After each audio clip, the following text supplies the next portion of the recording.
Right, this is the Mash Tun. This is another old piece of kit. This vessel here is 113 years old. It was made in Wales 113 years ago.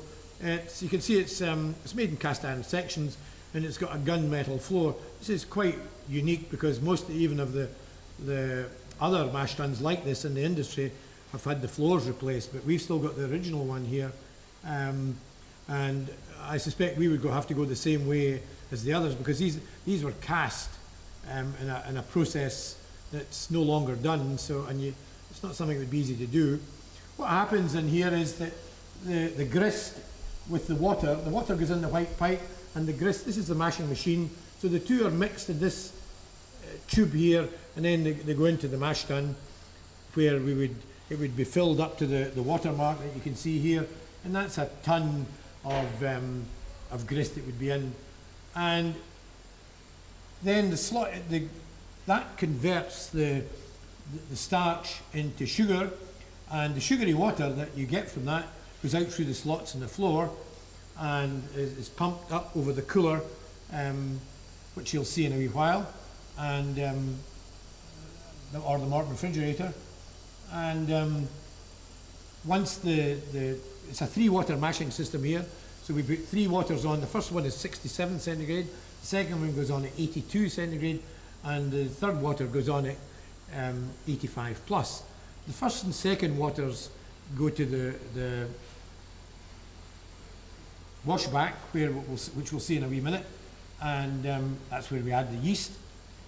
The third water is used to wash out any residual sugar, and it becomes the first water of the next mash.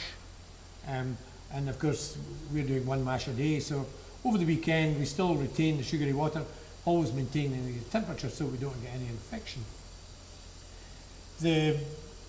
As I say, the kit is old. It's a bit of a challenge to keep this running because we don't have any draft discharge. The only thing that we've changed in my time here is we've put a little screw up here to thinking of the men's backs, because originally the draft used to be shoveled out that door there into a trailer. The trailer's out there now, ready for the next mash. But it's back-breaking work. To shovel a ton even is quite something. And the conversion of starch into sugar takes place in the mash tun. Is that correct? Yes, this is a fusion mash. I mean, it starts in there in the tube, but nowadays we used to rest the mash. We don't rest the mash anymore. Modern malts. Just at the start, after you fill yeah, the tun. you can start and pump straight away. There's very little dwell time nowadays. In older malts require a standing time, but we don't require a standing time. If there's a biggest advance made well, there's 2 things actually in the industry. The biggest advance has probably been made in automation and in the quality of the malted barley that we get in the industry nowadays. When I came into the industry 38 years ago, if you got 340 litres a tonne, you'd be jumping through hoops. Nowadays, people get 420 in the big distilleries, which are super automated by computers and things and the rest of it. We don't have anything like that. That's our most sophisticated instrument over there, which is a thermometer. And that is all critical, because if you don't get this bit right, you don't have anything right in the distillery. Because you'll kill the enzymes which do the conversion. With the temperature, that's right, yeah. So your temperature, the mashing in temperature is all critical, yeah. But you have to get it right, so we're at least allowed even to get that right. But even other distilleries that are similar to this have got single loop controllers and all the rest of it. This is all done by hand here, hand and eye.